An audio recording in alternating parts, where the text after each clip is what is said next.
Today, I have as my guest Madison. Hello, Madison. Hey, How are you? good.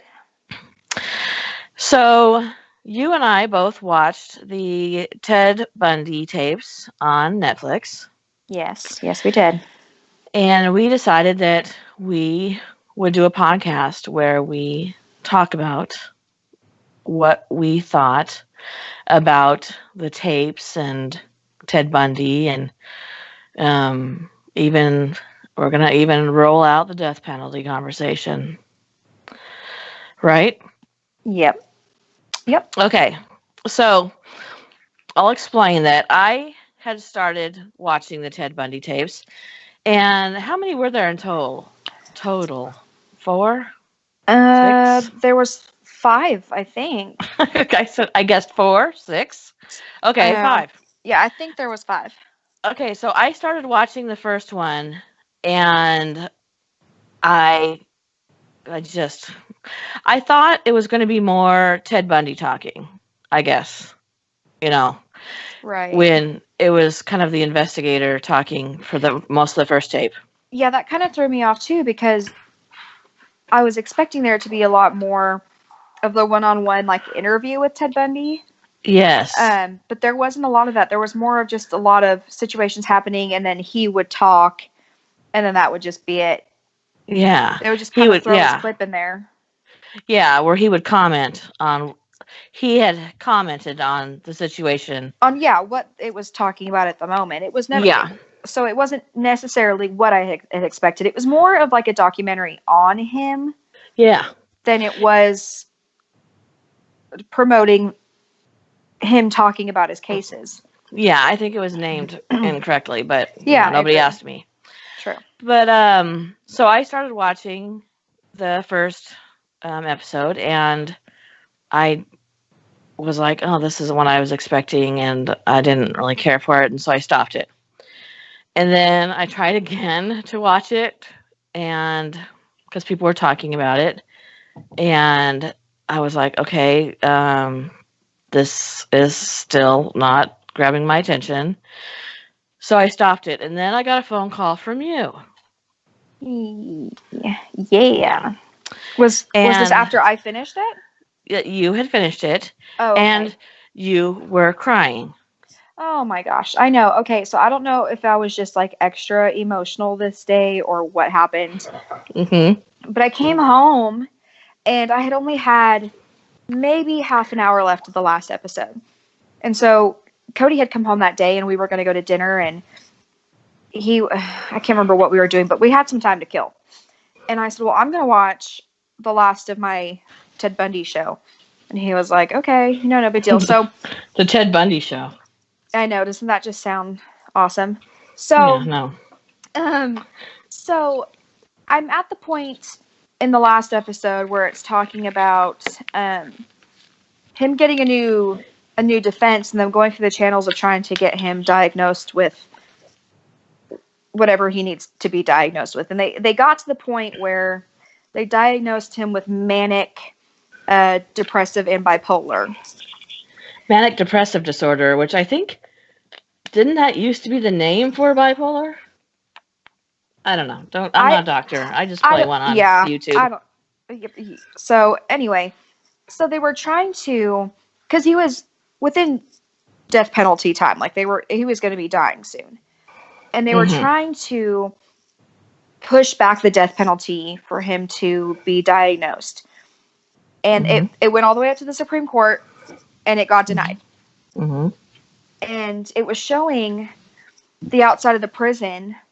And, it was looking into the window and they were showing them getting the that room ready and everything. And what his Hmm. last meal was going to be was like steak and eggs or something. And these people were out there and they were selling like T-shirts that said, "Burn Bundy Burn," and it Hmm. had the chair on it. And then there was it seemed more like a party, Hmm. and these people were out there and just hooting and hollering, and they had these signs and they were just cheering. And I thought, And he could hear it. yeah, And I thought, obviously Ted Bundy was a terrible, horrible, horrific person. And I'm not saying that he wasn't. He did terrible, awful, awful things.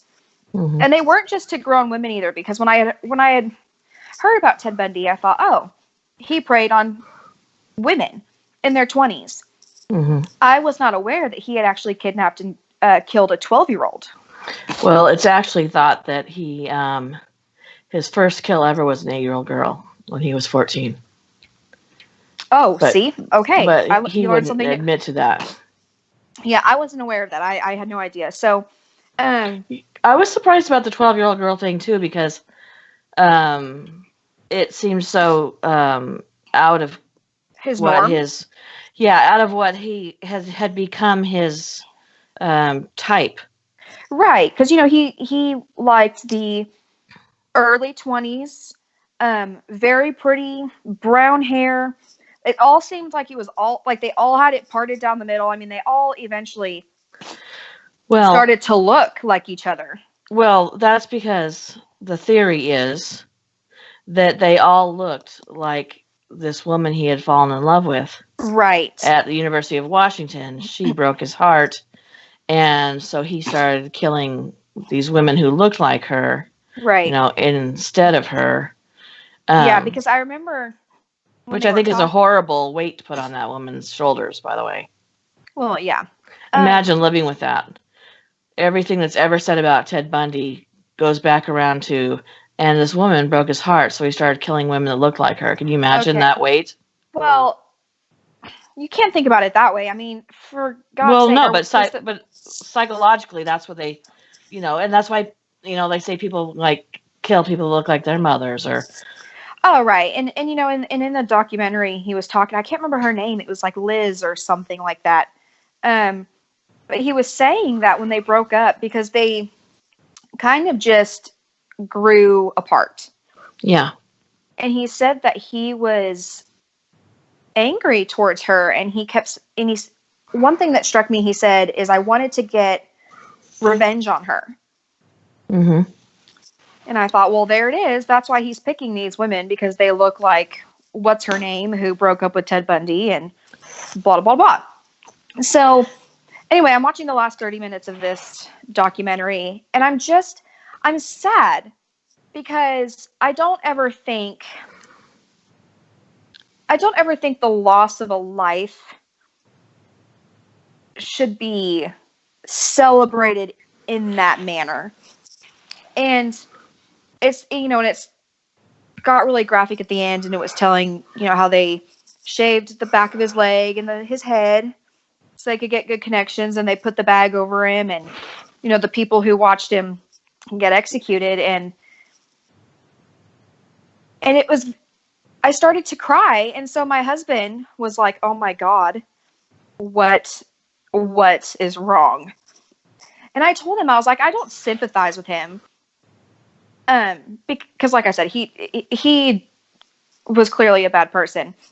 But I feel like throughout the documentary, we got to see a lot of him, and he wasn't characterized as this, serial murderer who was also a rapist and a necrophiliac and God knows whatever else. He would, dismember his victims and things like that. He wasn't portrayed as this monster. Mm-hmm. I mean, we saw him from the very beginning when he was going to University of Washington. Mm-hmm. And we saw interviews of him saying that he wanted to become a lawyer. Mm-hmm. And he wanted to be a politician. And, he was working for a suicide hotline.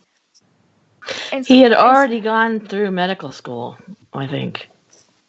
Or he had already become a psychiatrist or something. Yeah. He was already a psychiatrist, and then he went to law school, I think is what it was. Oh, yes, that's right. He graduated with a degree in psychology, and then he went to law school. But they were saying that he was a narcissist. And so because he couldn't get into the higher, more known law schools, he went to more of like a smaller school. Mm-hmm. And that killed him. Mm-hmm. But throughout this documentary, I mean, he wasn't portrayed as a monster, because I totally went in thinking, by the end of this, I'm going to just, hate this guy. hate him. It's just, ugh. And I wanted it to go in because I had heard that it was very graphic. And so I thought, okay, I want to hear the details. I want to know what this guy did. I want to be mad at him. We know hold on just 1 second. I had heard about it being very graphic too, and I didn't feel like it was very graphic. It was very, very, very tame. It almost didn't go into detail at all about how he. No. I mean, it was very just vague. He with the victims he would take into the mountains. He would go back and yes, do stuff with them after they were like dead, decaying, till they were almost like nothing. Yeah, until they were like fluid. He would, that serial killer book that I have. Yeah. It said he would go out there and do those things to them until they were a liquid, and the reason he stopped was because they smelt bad. Yeah, well, they smelt bad a long time before that, bud. Yeah, well, that was apparently overlookable. But so this documentary, and it shows him from a very, very early age, and then it goes through most of his known killings and how he, everything like this, and they show him as funny and smart. Well, that's my thing, is they showed a lot of his interaction. They showed him in the courtroom, defending himself. Yes. They showed him. He wasn't crazy. Well, he didn't look crazy, at least. No, but I mean, he's not like Charles Manson up there, right? Oh God. Yeah, no, he's a well-spoken, intelligent man. The judge said, "You know what? You're a waste." And he basically said that. Yep. And he said, "I could have seen you in this courtroom." Yep. He said, "I would have had the pleasure of working with you." And so you see him, and he's very just well-spoken, and even when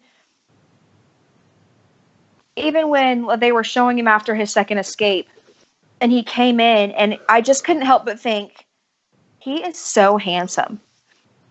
And I caught myself thinking that was weird. But he was so good looking. He was so normal.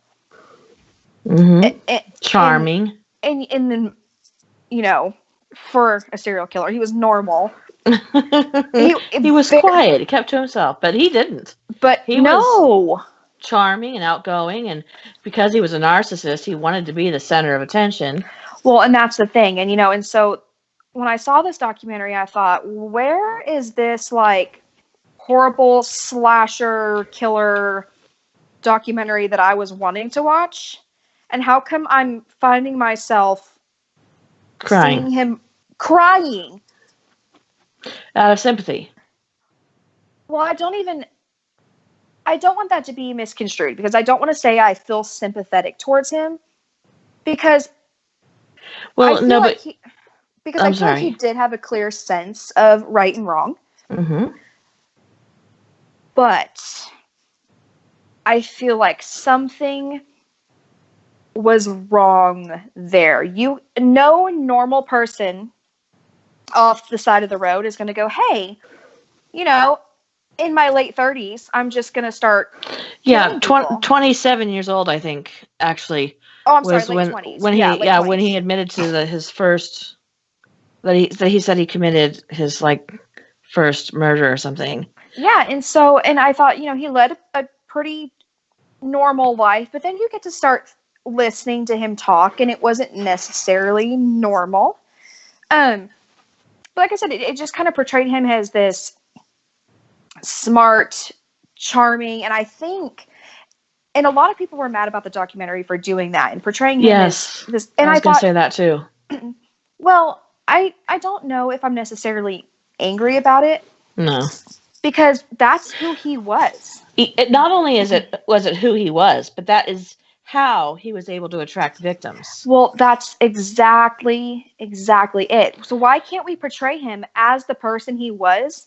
And that was his technique. But not only attract victims, but his personality loosened up the people around him to the point where he was allowed to roam freely through the courthouse and jump out and escape. Yeah, he was And so then not just only that, but he came, he drove walking back. walking back, got in a car, he got stopped. He just walks back in, and they're like, oh, hey, you're Oh, back. hey, Ted. We've only been missing you for six Yeah. days, but Hey, it, Joe, it's nice to see you again, bud. And exactly. he's just all like, high fiving, hey, hey. And he And walks in just smiling. he owns the And place. well, yeah. In that cop who was at the courthouse, he's like, yeah, I just kind of walked around the corner and got a smoke, and we left him in the library, and next thing I knew, he was gone. Like it wasn't a big deal. Yeah, it was completely like it was not a big deal. Well, and then when Ted Bundy said that he went out into the woods because he survived in that cabin for about however many days, and Till it got cold. he said I came back because it was cold, I was hungry, and I thought, why not? Yeah. Oh, so you just thought, why not? Well, that shows his narcissism. Well, that he was in control of the situation, which really he was. But he thought, I will convince these people that I did not do this, and I'll get out, and it's not a big deal. It's a little bump in the road, really. Well, I think that's exactly what he thought the entire time, because he, when he escaped the second time and he was gone for like a month or something like that. Or was it 3 months? It was quite a few months. Yeah, he was gone for a while. He went to the Rose Bowl because the University of Washington was in it. Yeah. And so he escaped the second time. And first of all, do you remember the way that he escaped? Yes, he lost weight and went out through the roof ceiling tile. And into the jailer's house, his apartment, and got his clothes. Yeah, before we go on to there, I want you to go back and say that what you were upset about was that you thought that you, at that moment where you were having freshly seen it, that you were thinking, we're killing somebody with a mental illness. Oh, yeah, absolutely. He has a mental illness, and we're killing him for being mentally ill. And being mentally ill is no different than having heart disease or diabetes. You're mentally ill. But heart disease doesn't make you kill people. Yeah, and it made me do some serious, hard thinking throughout the documentary. And because when we got to the end of it, I thought, I was conflicted, because I thought, obviously he knew what he was doing. But to go to the lengths of the things that he did with his victims, you can't be sane and do those kinds of things. I mean, you have to... I don't know about that. Well, I feel like one of the things you have when you're sane is you have remorse. And, right. And when you're doing these things, because let's say me, if I went out and I were going to go kill somebody and then cut their head off, I wouldn't be able to do that to another person. And he's just kind of doing it left and right. And he said, I thought in my head, when I kill this person, I'll be satisfied. And then when that didn't happen, he said, I'll go on to the next and I'll be satisfied. And I couldn't stop. But, and he said, what kind of a mental illness is that? See, and that's where I don't know. Could he be perfectly sane and just not have that empathy? Not that hunting is the equivalent of this, but people kill things and don't think twice about it. Got them out in the middle of a field and blah, blah, blah, while they're talking, smoking a cigarette, drinking a beer, blah, blah, blah, blah. It's totally normal. And maybe in his head, he viewed people as animals. Okay, but to be hunted. But do people keep the corpses of the deer they shoot and leave it in the woods and just... Well, some parts of the country I think it's possible, but are you that's some deep south stuff. We don't want to talk about that. That's some Appalachian mountain type shit right there. Yeah, that's some like Deliverance type crap. I don't want to. Yeah. What I'm saying is maybe in his brain, he could compartmentalize it. Like, this person's beneath me. I'm a narcissist. This person's beneath me, doesn't deserve to live as much as I do, and Well, and do so you think I'll that have has them. to But the do? other part with the necrophilia thing, See, okay, and that's where I'm getting at. It's like I don't know. I don't think no sane person is going to do that. No way. So what is the mental illness, though? Well, They're and just that's what insane?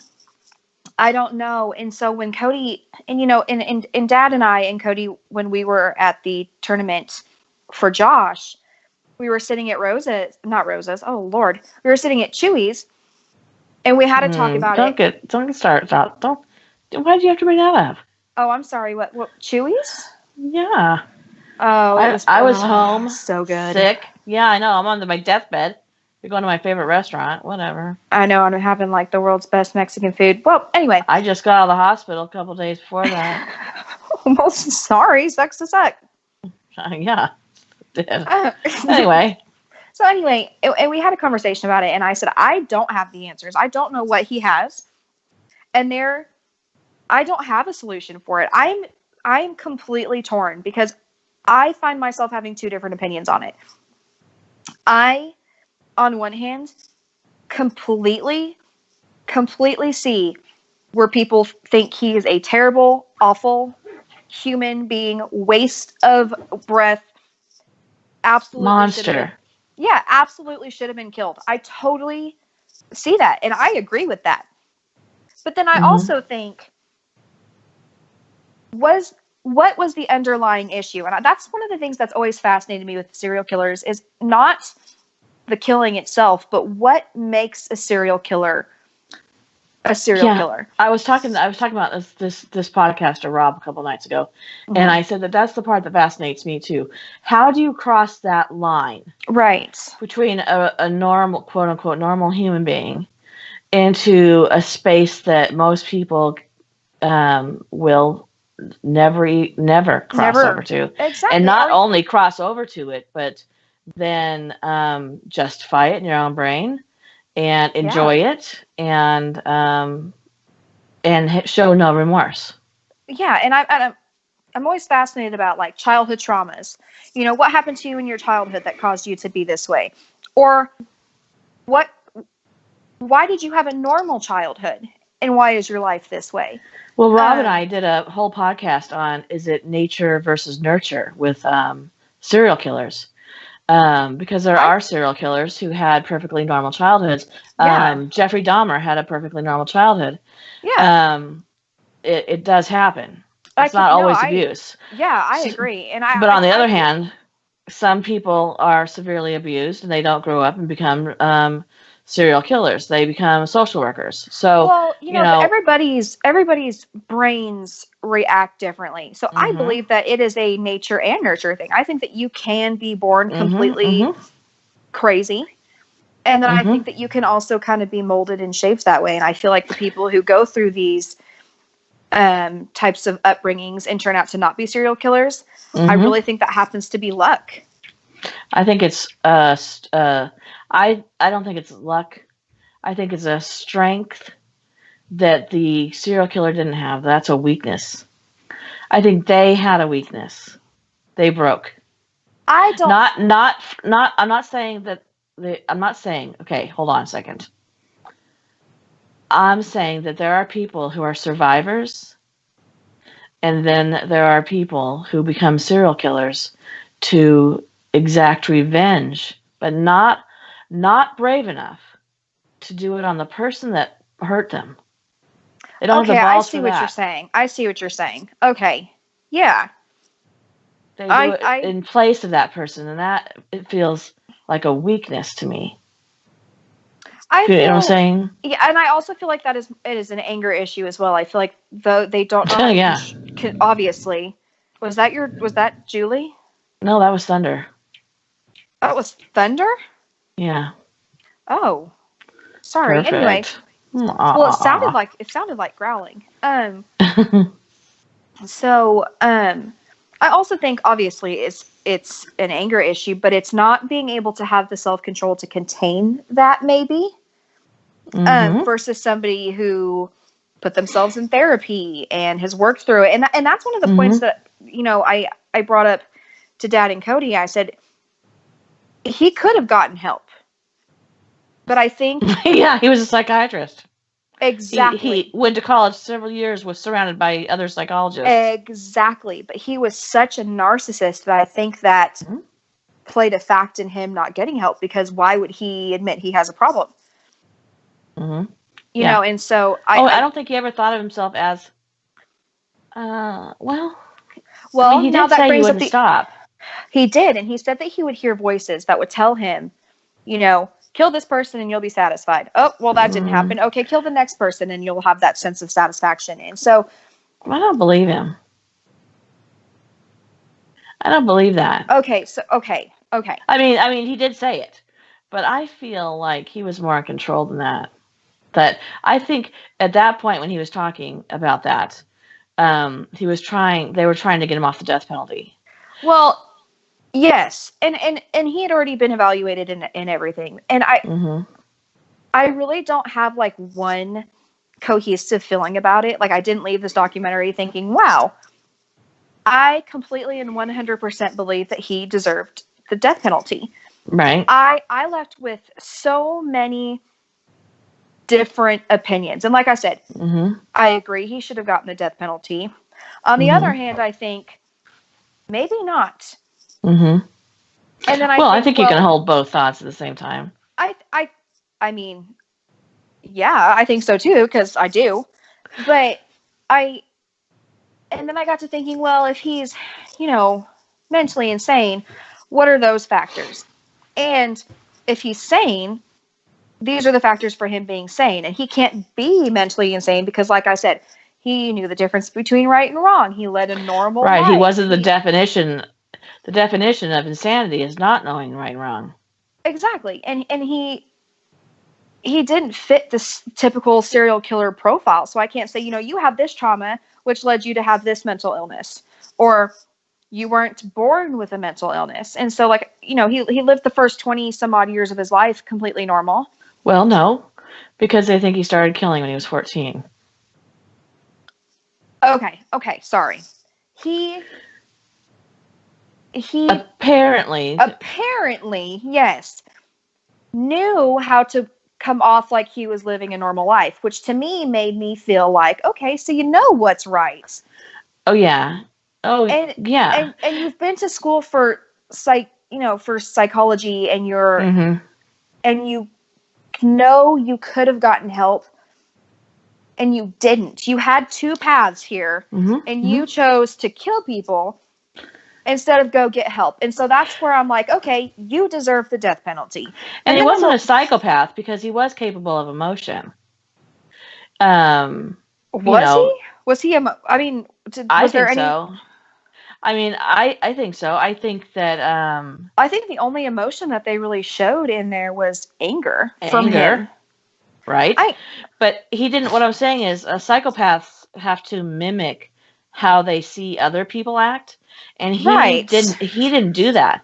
He didn't mimic how he saw other people act. He was charming and funny, and he knew how to manipulate. Well, and that's not mimicking people. Right. He was naturally, that was just too much of him to have learned. That's what I'm saying. Yeah. Yes, that his personality was charming and funny and intelligent. Handsome. But he was so intelligent. I mean, and that's also where I'm thinking, how can you be so intelligent? Not only just and he wasn't necessarily book smart through, high school and college. He was just an average student. Right. And they said that they think that played a lot in his narcissism, is because he had to make up for the fact that he wasn't anything. Because he would lie and say that he was the best baseball player on the team. He was the most awesome basketball player that ever went to that school. Right. And he was just kind of subpar. Yeah, we know somebody that, who always had to say that they were the best at this and the best at that, and then when you would be in a situation where he had bragged about being the best at this, and a situation came up, and it was put to the test, and he failed, he couldn't perform. he would become very angry and sullen and or excuses and things like that. yeah. So I think that that certainly did not help his Ted Bundy's narcissistic personality. No, I'm sure it didn't. But but although he was not necessarily smart on paper, he was so intelligent at manipulating people. Life. He was street smart and not book smart. And so I had so many mixed emotions. And then I thought, if he did have a mental illness, let's say he had a mental illness that drove him to do these things. Some people believe that that's not a possibility. He was pure evil. They have the right to that opinion. I wouldn't disagree. It's a possibility. I think if there's ever anybody that was like that, you could say that for sure is somebody who's demon possessed. I think you could point to Ted Bundy. I even thought about that too, because I thought, is it possible to be possessed? Yeah. And live, because when you watch these movies and you're possessed by a demon, you turn out to be fucking the Reagan from The Exorcist, or not a normal guy walking down the street. No, you are a monster and you're weird, and we have to give you an exorcism right here. Yeah. And so, can you be a demon living in a body, living everyday life? Well, I would say yes. And then I also thought, okay, so let's say he has a mental illness, which I completely believe there was some sort of mental illness there. Some people disagree with me. That's fine. Okay. I feel like he was not completely sane to do the things that he did. Right. Now, is a mental illness punishable by death? Right. And I think that really depends on how far you take your mental illness. If you take a life because you're mentally ill, and let's say you take 30 lives, like Ted Bundy at the least, what do we treat you like a dog? See, now I think there's wiggle room in there. I think when you like when women have postpartum psychosis and kill their infant, that is not, in my personal opinion, a mental illness punishable by even prison standards. It is literally somebody who does not know right from wrong. Right. And so it made me wonder, because, like I said, if you have a mental illness, and he claims that he killed people in the 3 digits. That's not proven, but who knows? Now, we know for a fact he's killed at least 30 people. If your mental illness drives you to commit those types of crimes in that volume, what is the punishment here? Yeah, what are our other options? Can you be hospitalize him? Well, that's what I was going to say. Can you be rehabilitated? Can we put you in a hospital? Can we get you on medication? Can we? What do we need to do? Or do we treat you like a dog who, if they bite somebody and break skin, we're going to put you down? Is that the only way to solve that problem? Now, well, hold on. Let me back up for a second. Okay. So you called me, right? Crying, talking about the end of the documentary. So I gave it a third shot, and this time it stuck. And so I watched the whole thing, and I called you the next day and told you I have seen death penalty documentaries that make me go, like people who have been put to death who had stunted mental ability, who maybe had the mental ability of a 9-year-old, right? Where their IQ is so low. Yeah, their IQ is so low, and then and they're being given the death penalty, and they actually don't know exactly what's happening. Like, what's gonna happen? What are we doing? Right. They don't understand the consequences. I did a bad thing, and that to me is that's inexcusable. Oh no, I completely agree. I believe that those are cases that should never end up in the death penalty. Yeah. Now, can you believe that? Now, on the other hand, can you be, and that's not, I don't think that's the same thing either. I think that's more of a mental, maybe retardation. Yes. Versus a mental illness, because I yes, think that's not a mental illness. I think it's a mental stunt. Yeah, you're mentally. We could say mental retardation. Can we say that still? I think it's. I mean, it's a medical term. I'm not saying that somebody's. It is. Yeah, I really think that has to do with mental retardation versus a mental illness, because I think you can have a mental illness and be extremely have a high IQ, understand what's happening to you. Normal people have mental illnesses. Oh yeah, I mean, yeah, and so like I said, I don't have a steady single opinion, because like I said, I felt conflicted, and I ended up thinking I'm really glad that I didn't have anything to do with that, because I couldn't have made a decision. And now that's just based off the documentary. Now, if I was in court and I was looking at all the different evidence and things like that, it might have been a different story. Well, yeah, because you would have seen the pictures of the nursing students. Yeah. You know, which, okay, I want to, okay, I'm going to say this, and then I want to start back from how I saw the documentary, okay? Right. So you would have seen that, you know, the second time he escaped, he really went on a killing spree, which is... Oh, he did. It's really strange to watch the documentary, because I didn't realize that it happened the second time he escaped. For some reason, I thought it happened at the beginning. Well, like, he started out that way. That part's kind of was foggy in my brain, and I was like, wait a minute, that was his second time of escaping, and he like traveled across the country. He did, and the second time, that killing spree is what really screwed him over, because he could have gotten off the first time. He really could have.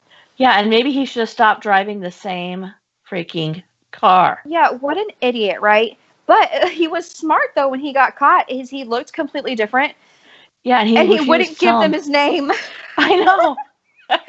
So they're like, I'm not laughing because it's just because there was a nationwide manhunt for this man. And here he was standing in front of them, and he's just like, I'm not going to give you my name. And they didn't know it was him. And that was just so him. That was so Ted Bundy. And that's why he thought he was smarter than everybody. Because look, he was. He did. He outsmarted everybody. Mom, and that's where I'm saying is people are like, oh, you know, blah, blah, blah. He thought he was better than everybody, and he was smarter. Well, and there were He was. He was at least smarter than us twice, because he got out. Yes. And both times he got stopped driving. You know, yeah. If he just stopped with the driving. I mean, thankfully he didn't, but... public transportation, dude. He wasn't a good driver. Literally, he wasn't a good driver. He got pulled over twice for swerving. Well, the first time he was going through that checkpoint, remember when he escaped, they had set a checkpoint. And he was like, oops. So nobody could leave or get in the state. Yeah. Without being checked. And so he thought, I'm just going to blow right through this checkpoint. And then the second time was a traffic stop. And I'm like, dude, because he was swerving. They were like, and he's like, the cop had this feeling like this feels suspicious because he was driving slowly past something.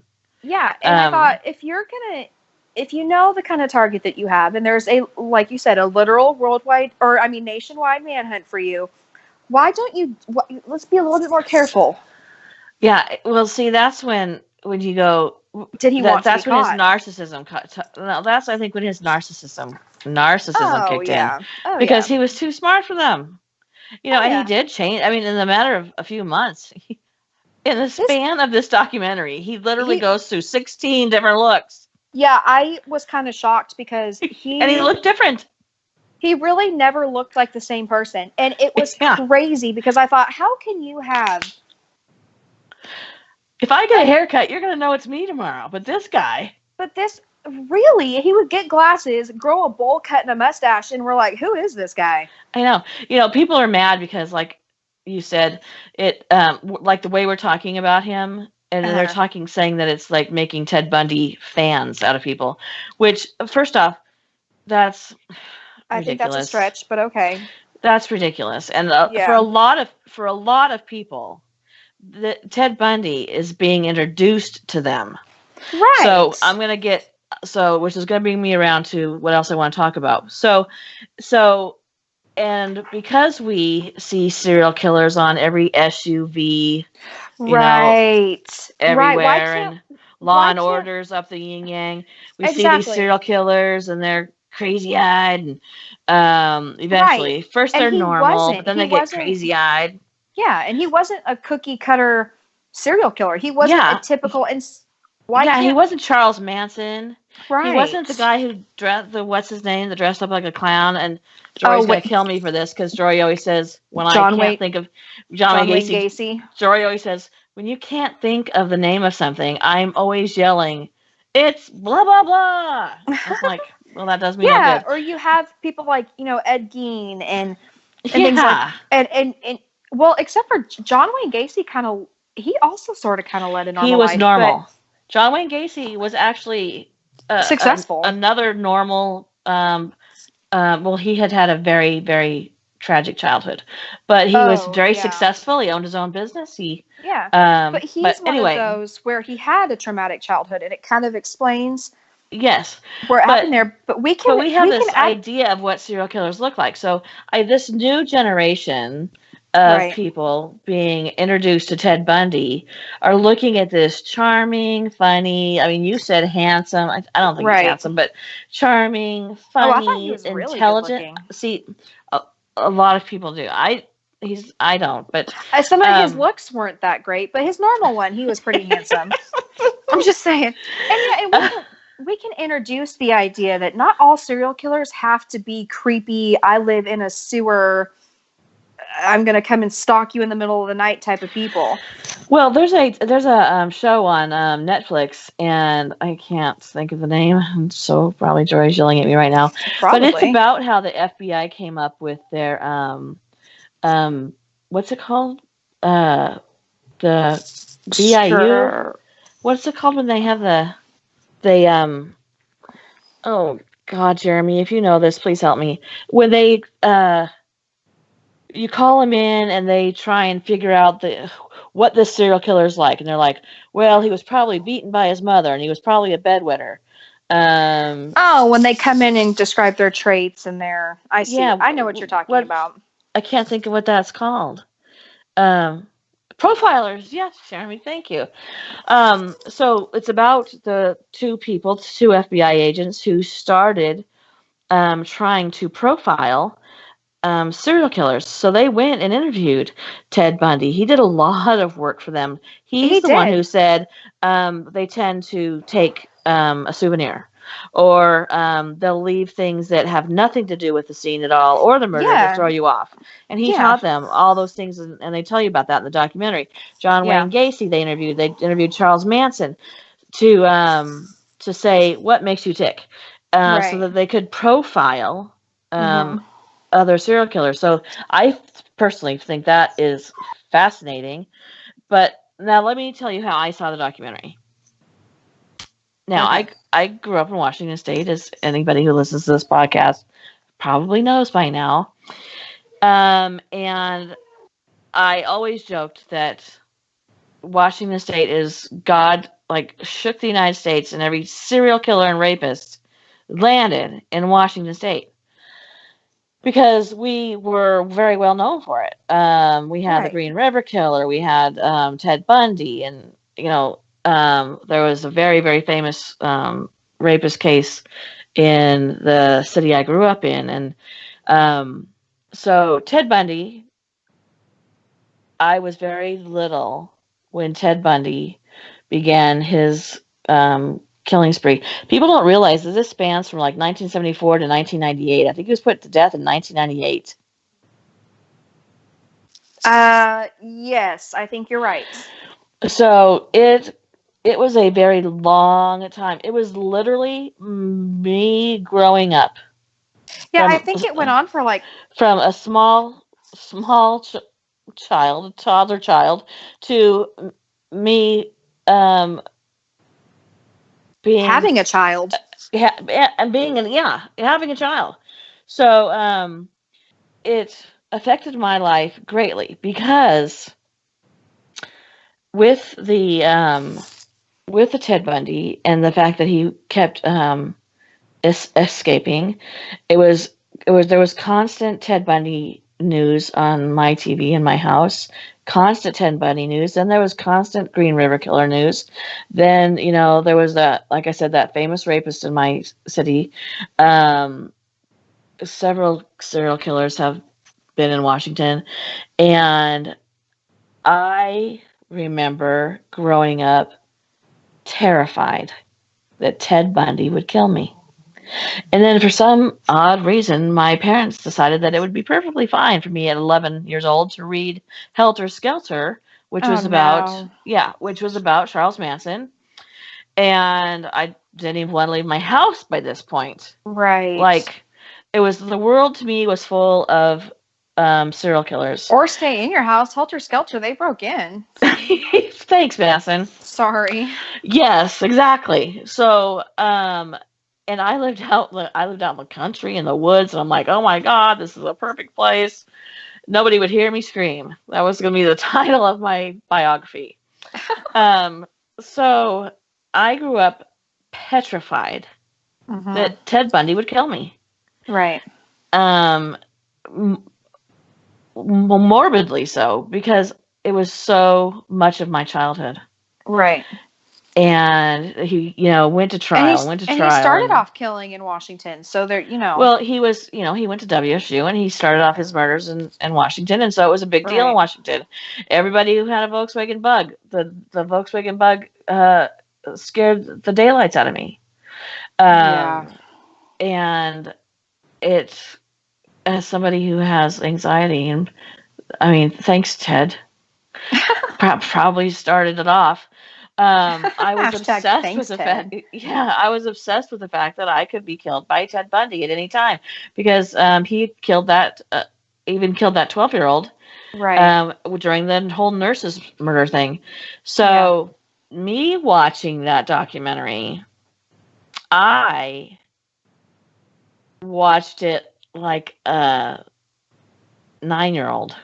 Right. That's what it felt like to me. Like, ooh, this is my boogeyman. And how bizarre is it that everybody seems to think he's so funny and nice and charming and, hey, Ted. I'm like, what the fuck?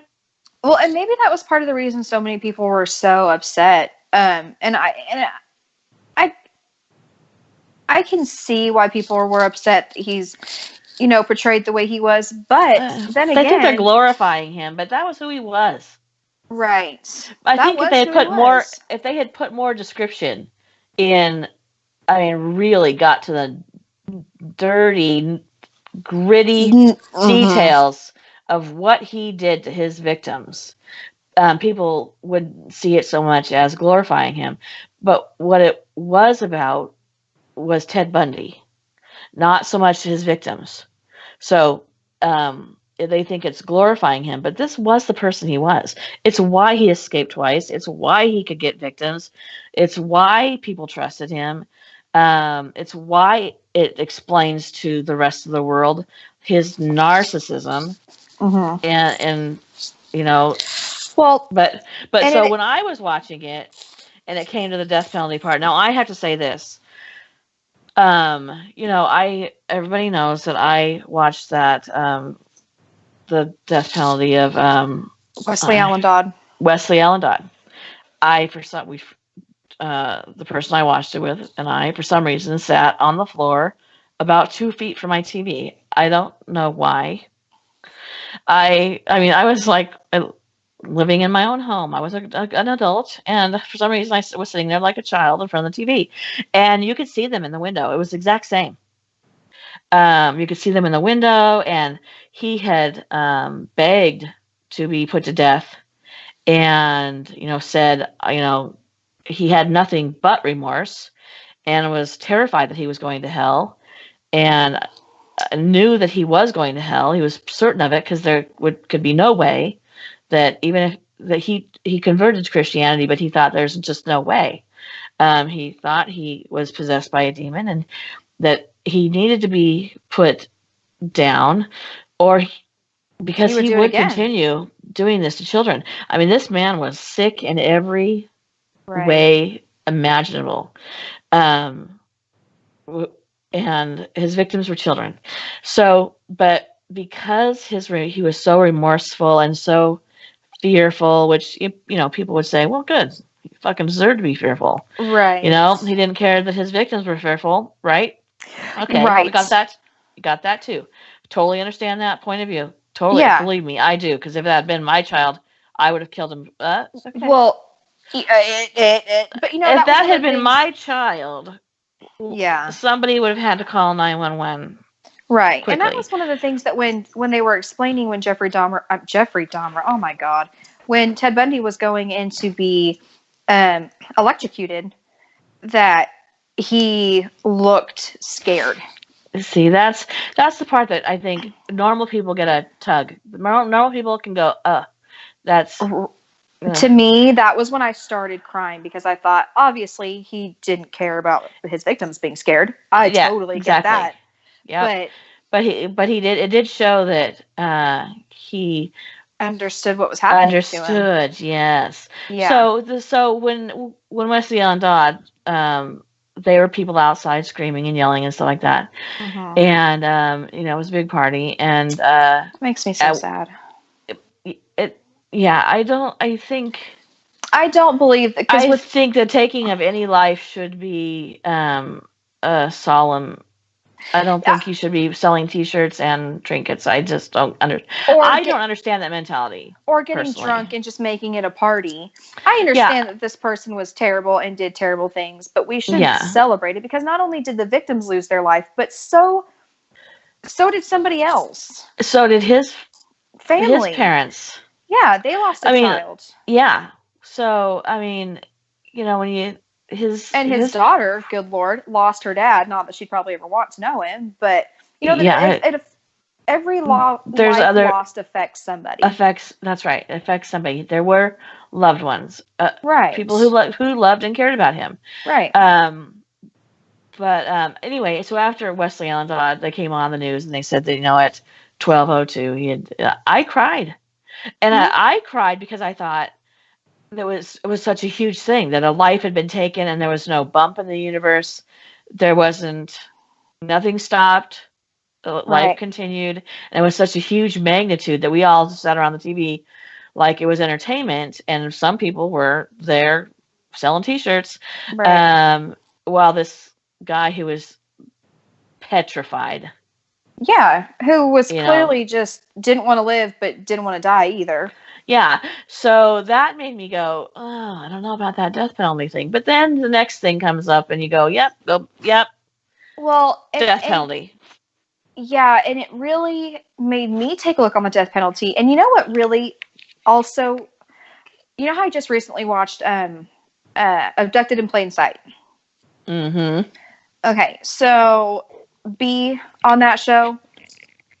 Oh, yeah. I watched that documentary and I was angry.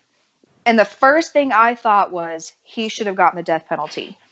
And then I instantly thought to myself, where was this thought when you were watching Ted Bundy?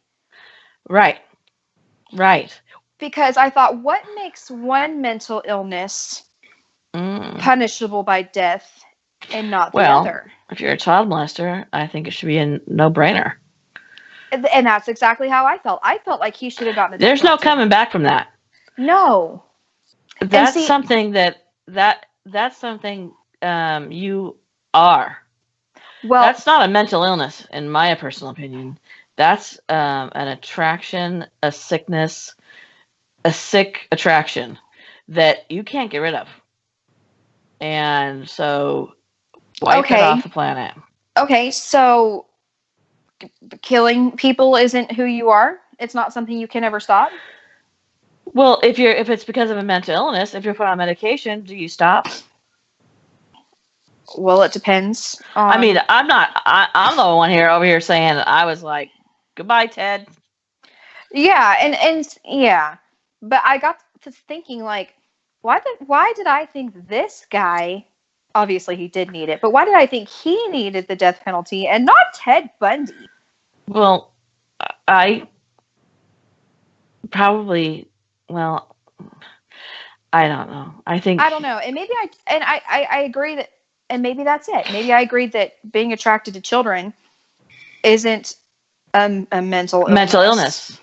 No, it's not a mental illness. That's the difference. That's it. You thought that Ted Bundy had a mental illness. Yeah. And therefore, do we put people to death for what is actually, what could be a side effect of his mental illness? Or and prevent it. So if you have diabetes and your blood sugar is high, it's a direct result. So is his mental illness, are these killings a direct result of his mental illness? Right. In which case, should you be killed for that? I mean, we could go talk about deep into that. And Dad and Cody asked me, they say the same thing, and they said, okay, Madison, what do you think should have been done to him? And I was like, I don't know. And I'm glad it wasn't up to me, because I don't know what I would have done with him. I don't know. I don't have a solution. I don't know if we should say, yeah, let's try, or we should have tried to, find out what his mental illness was. We should have studied him more, or we should have medicated him and seen him. Well, we really should have studied him more.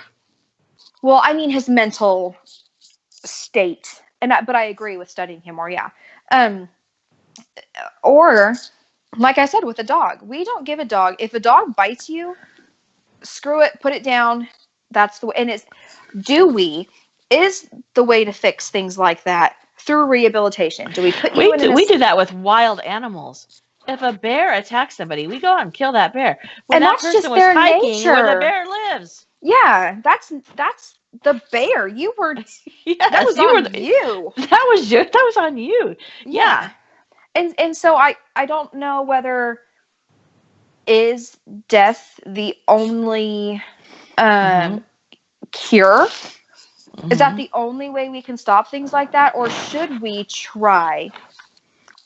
have tried to use him as a guinea pig?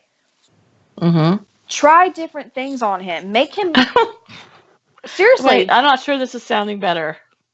Okay. Do we either kill him and get rid of the problem completely? Is that the only way to stop it? Or do we try rehabilitation? Do we put him in an asylum? Do we medicate him? Do we try different things? Okay, so let me ask you this. Okay. So let's say you medicate him. Okay. First off, I don't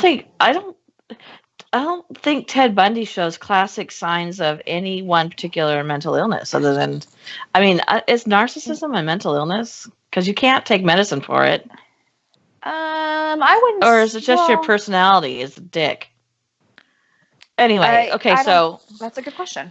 But he wasn't I don't think he was psychotic or bipolar or anything like that. But let's say you nail it down and there's a serial killer gene, mental illness, and so you medicate him. Okay. At which then at some point he's rehabilitated. He's on his medication. He's a normal person now. He's on medication. He thinks, oh my God, how horrific. Now, when we let him go?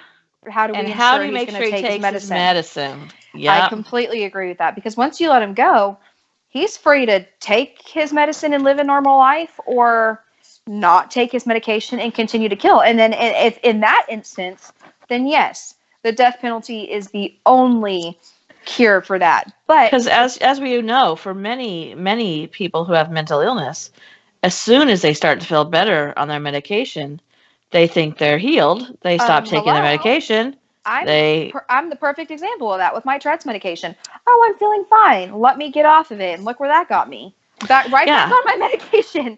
Right. And a lot of people who have depression, or a lot of people who have bipolar disorder, you start to feel normal. Right. Whatever normal is, you know what I mean? Right. Whatever your normal is. Symptom free. Right. And therefore they think, I'm better. I'm past it. So it's really not out of the realm of possibility that's what would happen when he left. And so now you think, is it too risky? Or do we do we sentence them to a life sentence in a mental hospital? Then you have to think, people are saying, oh, well, my tax dollars are, well, if he was sentenced to life in prison, your tax dollars would still be going to keeping him alive. Right. So. But then what do? You have a whole hospital full of people who he's going to kill? Yeah. Victims, new victims. Exactly. What are we going to do? Round up all the serial killers and put them in one place? Well, that's a fantastic idea. It's actually not a bad idea. You just lock the doors and go, okay. I don't know. Ted Bundy starved himself to fit out of a roof tile. Yeah, he might have been the winner. Wide. He was creative and he was dedicated. Well, he had the time. Yeah. And by the way, nobody noticed he wasn't eating. Yeah, nobody said, "Dang, he's really losing some weight." Hey, Ted, you're looking about 118 pounds right now. Yeah, he was 140 pounds when he slipped out of the ceiling. In a 1 foot space, by the way, he wins. Yeah, he's probably gonna win in the serial killer psych ward. Yeah. Psych ward Olympics. I don't want to play escape room with that guy because he's gonna win.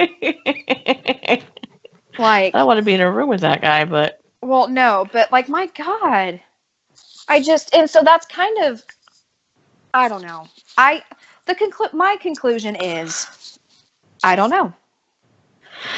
But going back to the people outside celebrating the death penalty thing, right? I think the exception to the rule for how I feel about that is the families of the victims.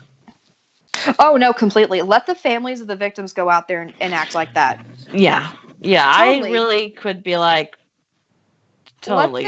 Let them grieve in their own way, or let them be happy that the person who took their daughter and viciously and brutally is being wiped out. Do you know that my grandfather was an executioner? Wait. The one that started the church? Yeah. He was an executioner? He was a pastor, and he was an executioner. Is that kind of like an oxymoron? No. The Bible says, "Thou shalt not murder." Well, that's true. So what did he do? So, he would be one of several people who would push the button for a noose or pull a trigger on a gun. Oh, wait. Oh. So he never knew if he was the one or not. They when they did it that way, you never knew if you were the one or not. I remember. Well, the executioner who would when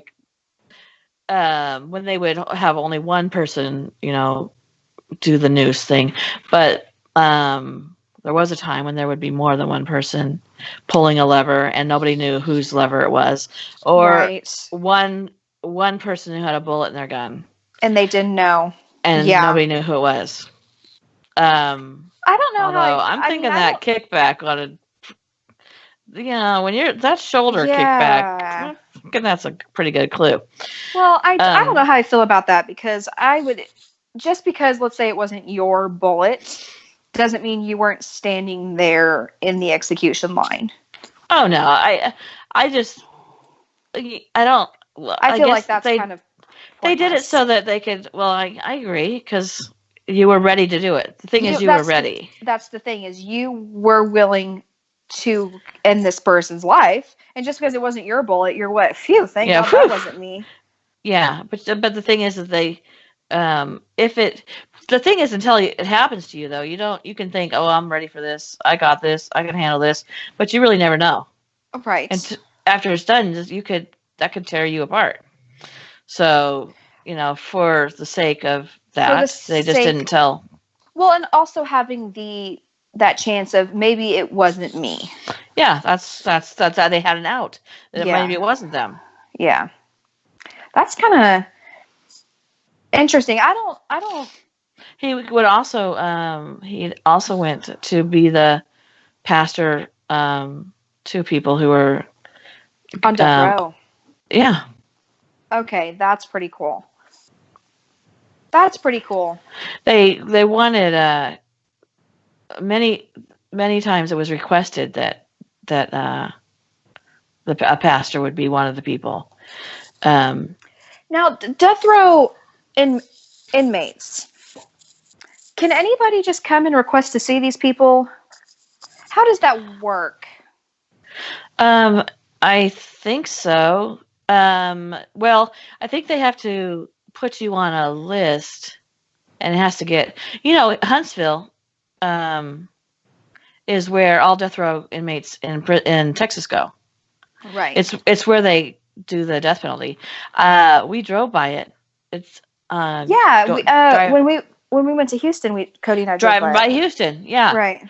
And we were driving by it, and I was like, "Wait a minute, that's the prison." I expected it to look a lot more like a castle or something, and it didn't at all. No, and it's smaller than what I. It's very small. It's very underwhelming. It looks more like a storage unit. Yeah, exactly. Yeah, it was very weird, and I think that's so that it's not like, you don't get gawkers going by being like, "Whoa, right. That's," because across the street they do have the museum, which is also strange. But yeah, they have the Texas prison museum, which Cody and I almost went into, and then we drove by it and we were like, "That looks not worth the money." Yeah, well, I hear it's very interesting. Oh, well, shit. Now I wish I would have gone. Yeah, well, we'll be back down there. I also want to go down there because I want to go to the Texas killing fields and take pictures. But anyway, that's why the story is. Well, and then with lethal injection, when people go to be executed, yeah, they don't just let anybody in those rooms, right? Oh no, you. I think you have to be like on a list to get in there. You are. Whoever the inmate puts on his list, which is, I think they're only allowed one person. And then the family of the victims. Legal counsel. And reporters. Oh, wow. Okay. Yeah, all families of victims are allowed to go. That's very interesting. I don't know if I could do that as a family of a victim. I don't know if I could. Which is weird because, like I just said, if he did that to my kid, I would have.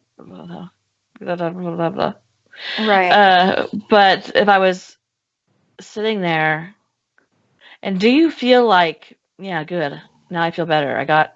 We're equal. Some people don't. Mm-hmm. I don't think I would, because it still doesn't bring back your child. Right. And what happened to what happened to your loved one still happened, and you still live with that. I think it would be interesting, though, to talk to inmates on death row. Well, you should look up and see how. I mean, I know you can write to anybody. Is it going to be weird if I pen pal somebody on like death row? No, actually, I've thought about that before. Oh, well, that doesn't make it less weird that I thought of it. Well, yeah, and I in fact, it could make it more weird that I actually thought of it too. Well, I think that's very, very interesting. And, some people like pen pal inmates and then like go visit them. I don't know. I don't know what my motive would be for being the pen pal. Like, do I think I'm going to get something out of them that they've never told anybody else? No, I would strictly pen pal just because I would want. Because, like I said, to talk about their crime? Yes. Well, see, that's the thing. I don't think that they would let those letters get out.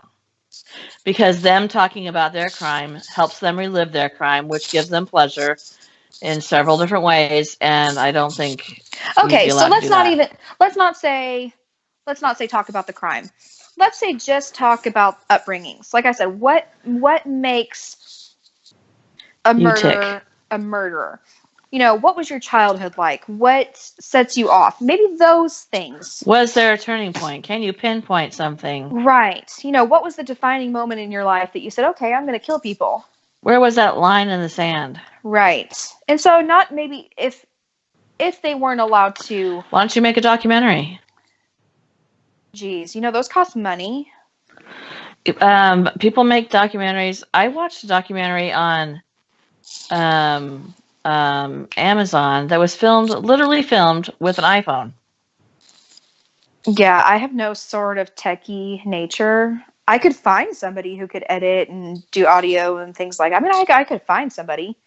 Well, I know a person who makes videos. Well, that's, true. I think I know a guy. I know somebody who knows something about editing. But yeah, I think that if they weren't allowed to talk about their crimes or, the prison monitored things like that, then why not talk about their childhood? Why not dig deeper into what, play psychiatrist for a second? I think that would be fascinating. I've heard, though, that they kind of reel you in and then they start asking you for money and shit. Oh, yeah. That's true. Yeah, you got me. Because when it comes right down to it, they're scumbuckets. If they're on death row, they're not there because they lost in Monopoly. Citizens, right? Yeah. No, I agree with that. It would be something. I don't know. I'd like to do a documentary about it. I'd love to do a documentary about it. How about this? How about you try writing to somebody and I'll document it, and I'll make a documentary, and I would really actually love that. Actually, I'll be your guinea pig. I'll do it. I would actually love that, to make a film. Jeremy, we have a new job. Oh, do you? Yeah, me and Jeremy. He's gonna help me, like, produce this documentary. Okay, Jeremy? Are you there? Oh. I wanted to. Okay, so no, people out there, you can't hear Jeremy, but I'm going to talk to him for a minute. Madison wants to write to somebody on death row and ask them about their childhood and like questions like, what was a turning point? What is it that switched you? Like, what was the line in the sand? And then I would like to film a documentary about it, and I would need a producer.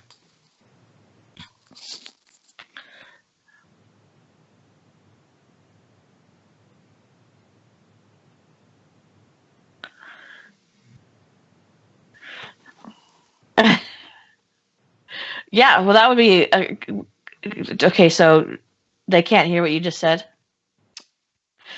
Okay, so he says as long as we do talk about the prison industrial complex and why they're there in the first place, then he's on board with that, which I think would actually be very interesting.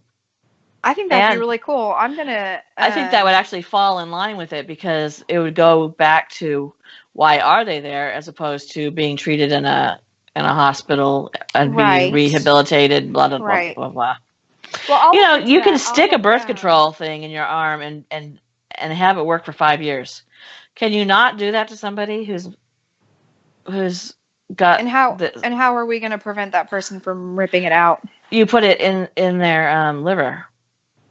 Oh, that's a good idea.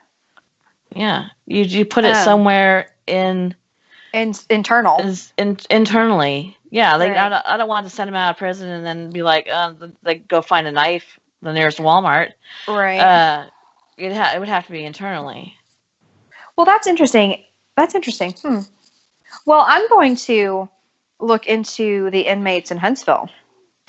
You do that. We'll make a documentary, and that'll be my first film credit. If that's something that I decide to do, then we'll have podcasts kind of updating on how the it could be a series about that. Yeah, I think that would be so super interesting. And whether it pans out or not, I think it would be an experience no matter what.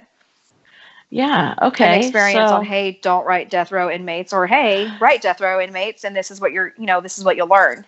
Yes.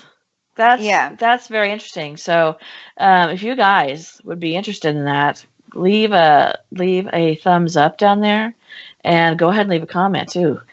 Is there anything for else you sure. want to talk about in regards to the Ted Bundy documentary? No. Nope. Just that I was left very torn and with. I was not. I know, and I don't know if it was, like I said, I don't know if I was just having a like super emotional day or if I'm just an empath or what the deal is. No, I'm an empath. You know that I can't tell you about a news story that has no effect on me whatsoever, and I will cry. Yeah, remember when Scott died? Oh yeah. Yeah. I don't think you'd ever met him. You'd never met him. I was a mess. I still think about it. Yeah. I still have. I can't talk about it to this day. Yeah. But anyway, so I totally know that I'm an empath. But yeah. What I saw the documentary from was a 9-year-old's, a horrified child's point of view. Yes, right? And you did not. Right. Which is why it's interesting that all these people now are being introduced to Ted Bundy, which would, by the way, thrill shit out of him. Wouldn't it? Yeah. I was going to say, what would happen if he were still alive? He would just eat this right up. Yeah, he sure would. He'd have to be in a solitary confinement. He would. Yeah. That's the way to break Ted Bundy, is to give him no attention. Isolate him. That's the thing. Yeah. Is to not. But then that's, I don't know, that's torture.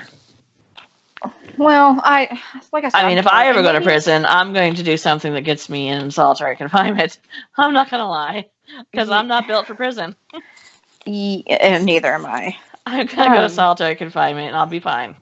But, I left with a lot of mixed emotions, and I thought hard, like deep, and I thought hard. And so by the time that I got to the end of it, and I had just such a different opinion than what I thought I was going to have, I really think it caused me anxiety.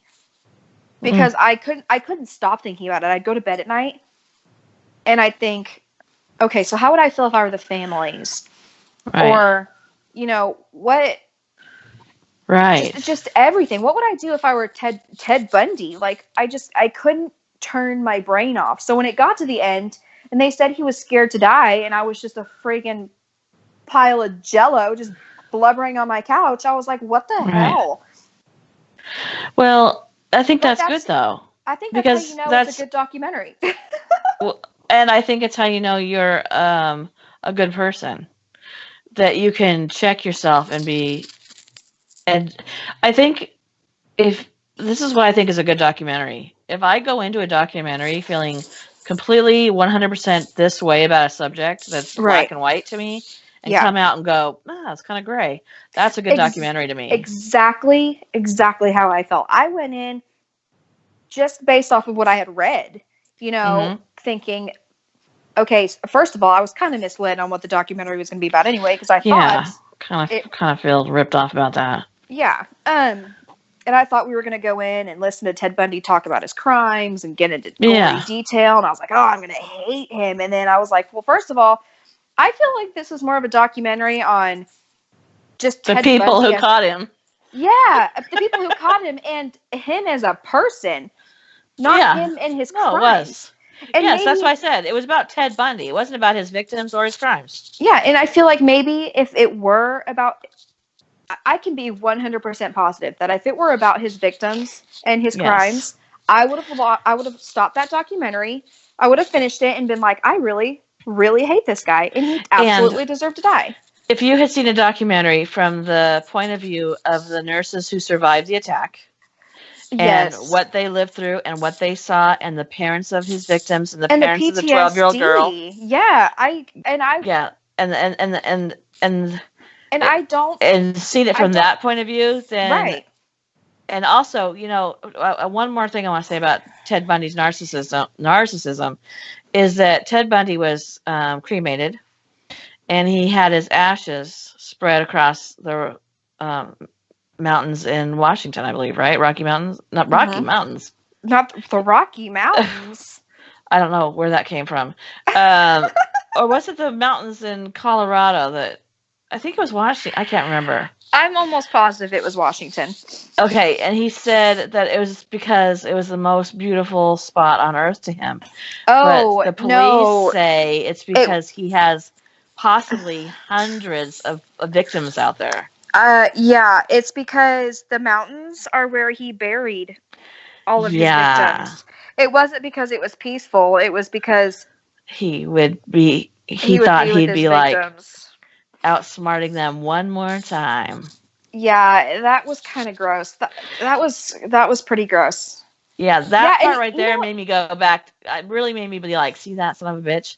He was going to outsmart them one last time. He was going to kick those victims' families right in the teeth. Yeah, like, hey, even though I'm dead, I'm going to be spread over your loved one's burial spot. Yeah.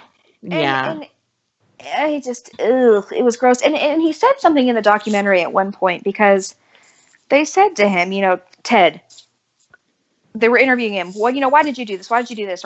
And he said, I didn't do these things.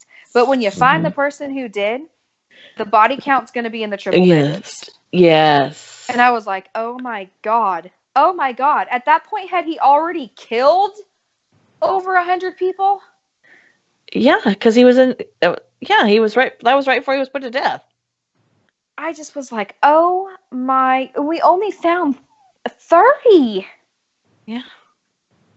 Well, if he did start killing when he was 14, then.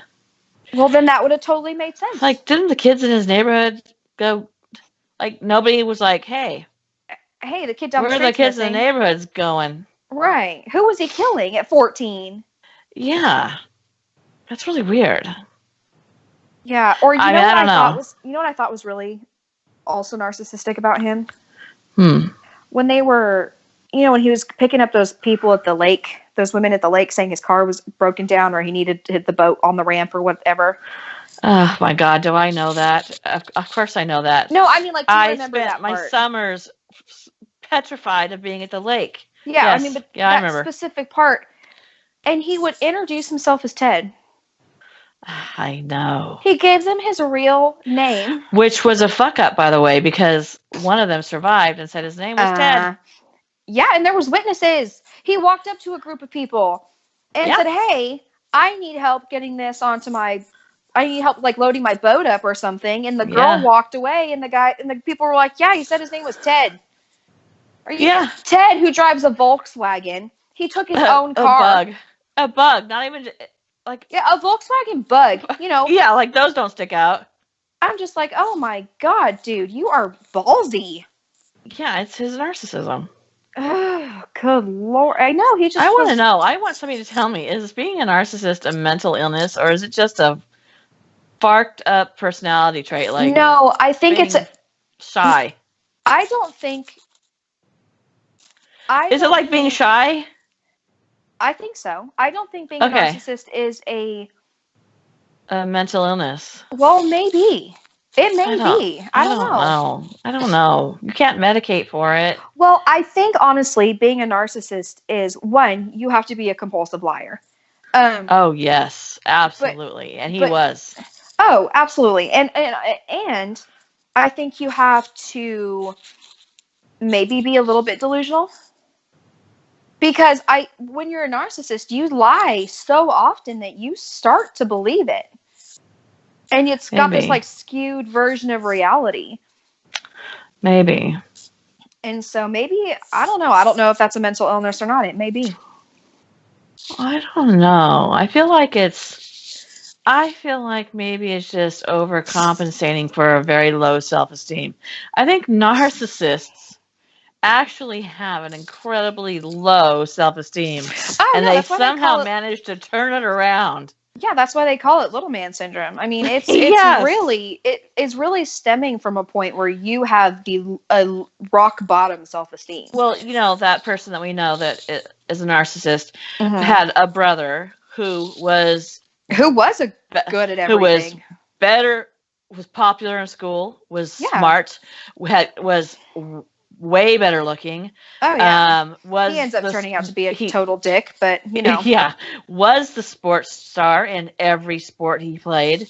Yeah, he was better than the person we know in every aspect. Yeah, he was that guy in high he was school that the all the golden girls child. went, whoo, and his mom, his parents You can tell that clearly even his favored parents him. favored him. Yeah. Yeah. So the narcissist grew up trying to be better than that. Right. And so that's not really a mental illness.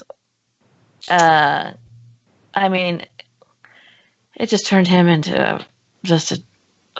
Maybe it's just a shitty personality trait. Maybe it's like self-defense. Like a mechanism. Yeah, maybe. Yeah, a self-defense mechanism. I think that's what it is. Yeah. It's their armor.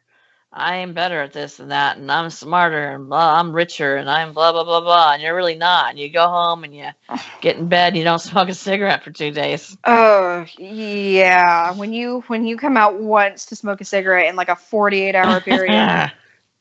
Well, I mean, I don't know. It's like, people who are depressed and when they go out and they are funny, comedians, that's their defense. And then they sad little clowns. Exactly. And then they have the highest suicide rate out of any profession. So well, no. Like cops do. Oh, well, okay. So not completely accurately, but a lot of comedians commit suicide. And you think, well, that's funny because and they're drug addicts and alcoholics and yeah, and you think, oh, you're supposed to be the life of the party. Yeah. But it's just that's their armor. Yeah. I agree. So maybe that was Ted's armor. His narcissism. Yeah. Can you imagine that and a knife? Yeah, well, yeah. Well, anyway, so if you guys haven't watched the documentary and you're interested in watching the documentary, it is on Netflix. It is, I guess, 5 episodes. Ish. Of an hour long, I guess, a piece. Yeah, they're about 45 minutes a piece. You hold on to the first episode because, for me at least, I kept jumping off that ride. It's so funny you say that because I was hooked on the first episode. I couldn't stop watching. Rob too said he couldn't get to the first episode, and I don't know if that's because I don't know about him, but for me, I don't know about him, but for me, I was like, oh, I got ripped off. I just was like throwing a fit. I was like throwing a fit like a child, like, oh, yes, you reeled me in here, and you, what's it called when you? It's what? What's it called when you say you're gonna get something and you get something else? Come on, what? False advertisement? Yeah, but no, it's you guys, conned, bait and switch.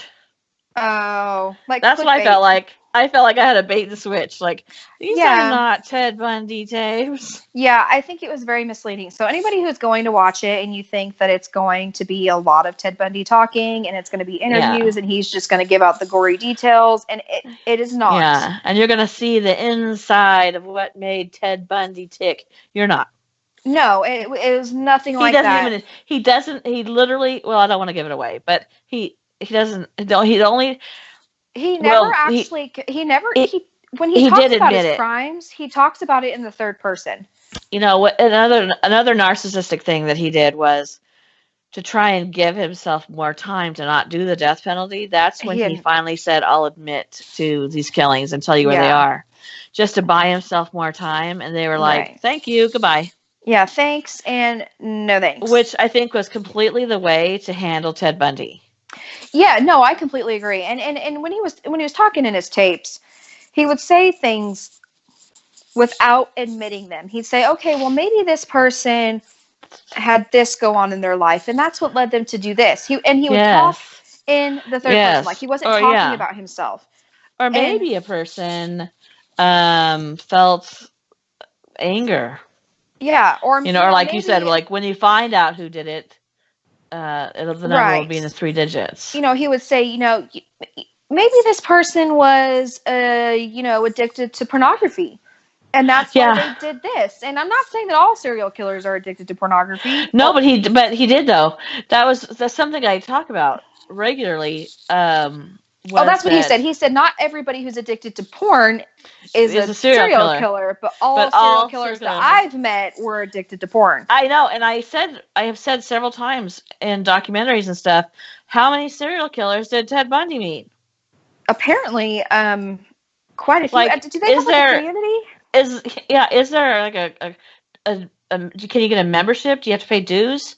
Well, was it that we were talking about Ed Gein maybe, and that how somebody knew him, another serial killer knew him? Yes. Well, yeah, that's right. That's right. And I just thought, how do you, as a serial killer, go about looking for other serial killers? Like, hey, so do you happen to know anybody whose hobbies include killing people, skinning them, beheading them? Visiting their bodies in the woods. Yeah, do you know anybody who has hobbies like that? Like, how do you... I mean, that'd be weird if you did, but I'm just wondering. Like, inquiring minds would like to know. I'm just asking for a friend. Yeah, pretty much asking for a friend. Yeah. But anyway, like I said, if you go in and you think that you're going to get Ted Bundy talking about his nasty murders, you're not going to get it. And I realize that you're not going to get any satisfaction, I don't think, out of what you're looking for. Right. And I realized that in the first episode that was not what I was going to get, but I still felt like where they were going was interesting enough for me to keep watching. Oh, I did too. I thought it was interesting, and I continued watching it because I felt like it was my inner child's therapy. I don't know what it's Ted Bundy so fascinating. 1998 is when that was finished. That blows my mind. Well, his killings, he did those over quite a few years, and then his trial just took forever and a day. And then when he was put to death, like, that's literally decades of Ted Bundy. It's like... Well, death row inmates, and this is what shocks me, is it's a lengthy process before they die. Some of them are on death row for 18 years. Yeah. And it's, because people go through appeals and whatnot. But what if you don't appeal your death row sentence? Then what? Well, that's what Wesley Allen Dodd did. He, because it's, if the person who's sentenced to death doesn't want to appeal them, then ACLU lawyers step in, and they will, or whatever, some group will step in and they will appeal for them on their behalf. That's ridiculous. What Wesley Allen Dodd said was, I will not testify. I will not participate. Right. I will have nothing to do with somebody who's trying to get me off of this. Right. I don't think that if you're on death row and you are choosing not to appeal, then it's not another lawyer's place to come in and try to save you. Well, it's, the people who... It's just. Unless, I think they have. Unless you are the people who suffer from the mental retardation, and you can't. You don't have the conscious decision to say, "Hey, maybe I should question this." Absolutely, in that case, 100% in that case. But I think that they have good intentions. They believe that it's wrong to take a life, and I think that their intentions are correct. So, is it more like religious based? Well, it's both. It's like, based on, like I said, the ACLU, is this a human right to be alive and not killed, and have your government kill you? Because when your government kills somebody, they're killing them in your name, and there are people who are opposed to that based on that, not religion. Right. So, when our tax dollars go to pay somebody to execute somebody, it costs a lot of money. And then you have the people whose tax say, I don't want my tax dollars going to keep this person alive. Well, yeah, you got them both. But when somebody is going to be killed in your name, in the name of our, country or state or whatever, then those people feel like they can step in. Texas, by the way, changed the laws about the IQ limit, and they raised it. Well, so that people under a certain IQ can't be put to death in Texas anymore, which came a little too late for a couple of documentaries I saw. Right. But I thought that well, that's very that was a interesting. good first step. I actually was not aware of that. Yeah. So I think that's That's the a good right step. thing to do. I think that's the right thing to do. Yeah, I agree. Yeah, Well, they might not. It might not be safe for them to be out in general population of the world, right. but they are also at a limited mental capacity. So Right. this conversation was sort of all over the board. Yeah, I think we covered a lot, and Every serial killer, and yeah, and I feel like I still don't have a conclusive opinion, but that's okay. I think I don't know. I think I'm very black and white on child molesters, and I don't know why we don't have the death penalty for them. I'm very black and white on that, and then there are some murders that are so heinous that I'm just like, ooh, gotta go. Maybe there's no coming back from that. Yeah, there's no coming back. I'm just very. I don't know. I'm torn because, like, I can see both sides. I can see both sides as well. Yeah. I really can. And my dad, is very, very, very anti-death penalty. And so the way I can really poke at him is to be like, oh, maybe we should see if there's a death penalty on TV.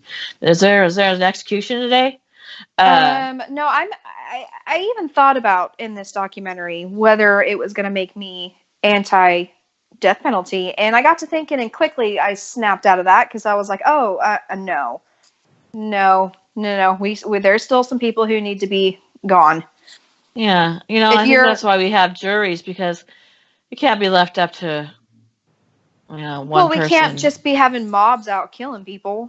But what I'm saying is, like, who decides whose mental illness excuses them? Right.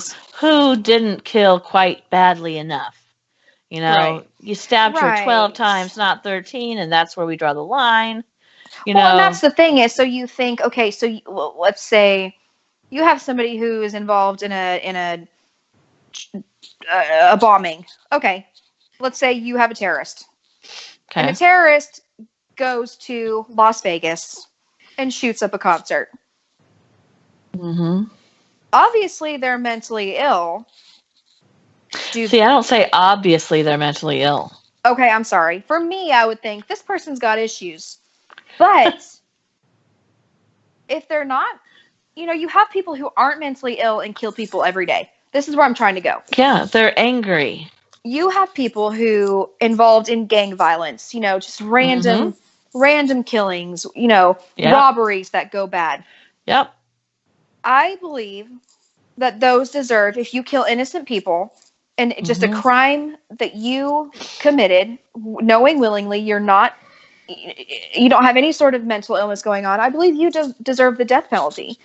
You made a conscious decision. You were completely aware of what you were doing, and you need to pay the consequences for it, especially when it comes to children. I believe that anything that happens Amen. And this is where I'm like, I believe that anything that happens to a child, you deserve the parents death penalty. Take care of it? Pretty much. Let the parents handle that in any way they see fit. You are a special kind of too far gone if you are screwing with some kids. So to speak. Well. Don't get me so to speak. I'm not. No. I mean, if you are doing horrific things to children, including killing them, We get it. Yep. Yeah, if doing those things, goodbye. Moving along. Yes, I agree 100%. Yeah. But then you get like, well, what makes children's lives more valuable than somebody's daughter who's 21? I mean, there's just so many. There's so much. There's a special sort of, in Wesley Allen Dodd's case, those boys were 6. Yeah, there was no place to go but down for him. There's something, if you can do the things that he did to a 6-year-old, I don't believe there's a rehabilitation for that.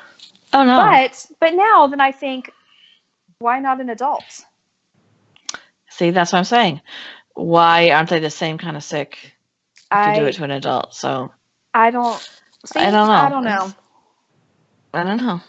I don't And know. hopefully I'll never Have to be find in out. it. Yeah. I Yeah. know there's something, if something horrific was done to one of my children, I'd be the first person to say, I want the death penalty. And Well, and then that's there's victims' parents who say, no, we don't want the death penalty.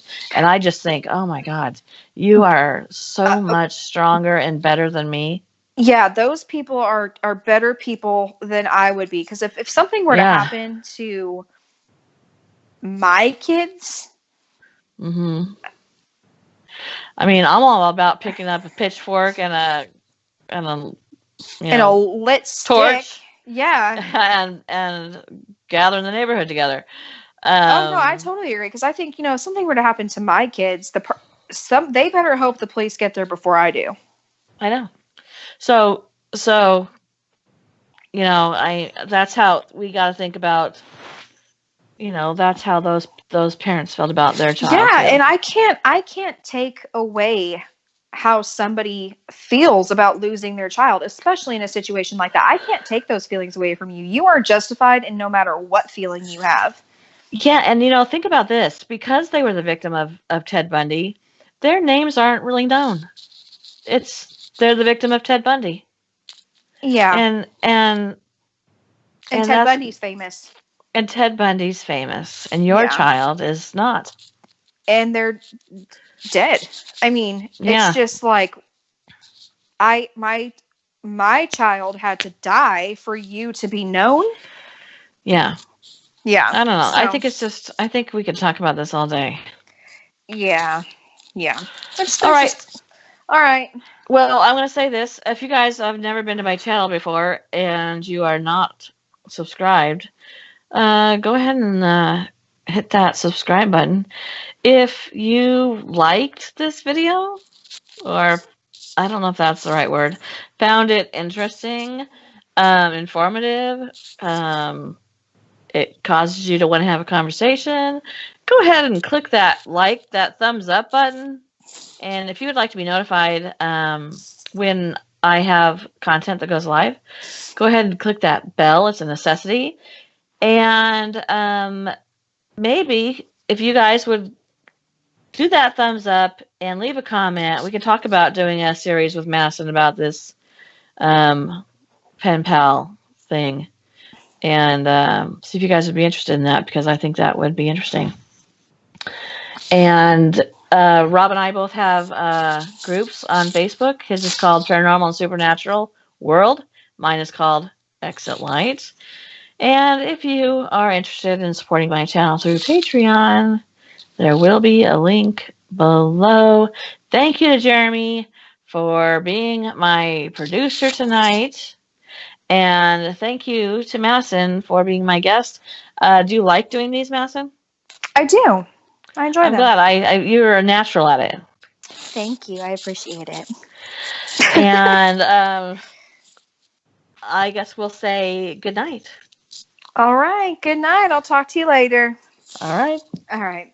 Bye. Bye.